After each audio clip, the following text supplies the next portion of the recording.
There are three methods of escape for the pilot faced with a ditching situation. The first and most recommended method is ejection before water entry. Your chances for survival are about the same as they would be for any emergency bailout, provided, of course, that aircraft attitude is acceptable. For successful escape before water entry, you need sufficient warning to trigger your reaction.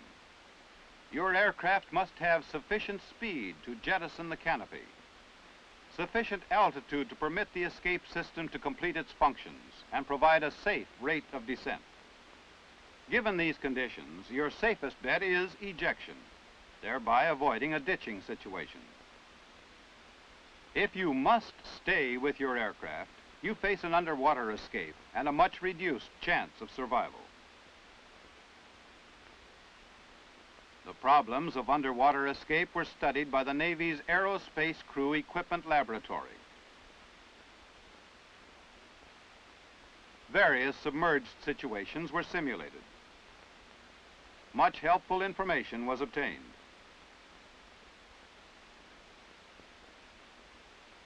There are two methods of escape from a sinking plane. Of these two, the preferred method is by manual egress. To do this, the pilot must have jettisoned the canopy before submerging. He disconnects himself.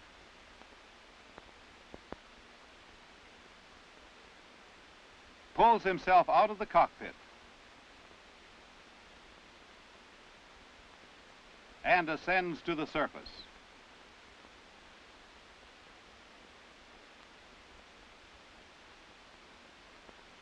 The other method, used as a last resort, is ejection through the canopy, if your aircraft is designed for underwater ejection. This film describes both methods. To accomplish manual egress, first jettison the canopy. Second, disconnect yourself. Third, leave the cockpit. And fourth, ascend to the surface. If you ride the plane into the water, try to get rid of the canopy before you hit. The canopy is your worst enemy in a ditching situation. Damage from water impact can prevent it from being opened. Even if not damaged, the canopy will be kept sealed by water pressure until this pressure is equalized by cockpit flooding. Under these conditions, escape is doubtful because at or near the maximum sink rate of 10 feet per second, you could sink 70 or 80 feet before the pressure is equalized. This leaves you only 2 or 3 seconds to complete egress before reaching a depth of 100 feet, which is considered to be the depth of no return.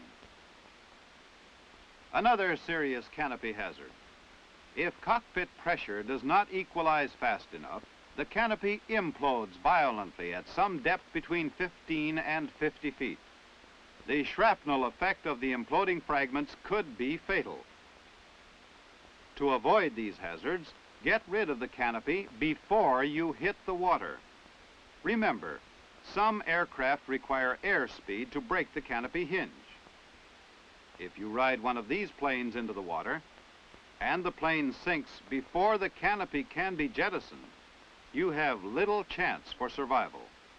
Not only will your chance for manual egress be remote, but underwater ejection may be impossible. The canopy in some aircraft is not penetrable, and a mechanical interlock prevents ejection as long as the canopy remains hinged. However, on some aircraft, you can actuate the interrupter manually. Other types have canopies that can be blown from a 0-0 situation, or at least permit underwater ejection through the canopy. Theoretically, it's possible to ride this type of plane into the water and then jettison the canopy. But there are cases on record where the canopy did not break clean and remained hinged. Therefore, to give yourself the best chance for survival, jettison the canopy while you still have airspeed, no matter what kind of aircraft you fly. This one action will improve your survival chances more than anything else you will see in this film.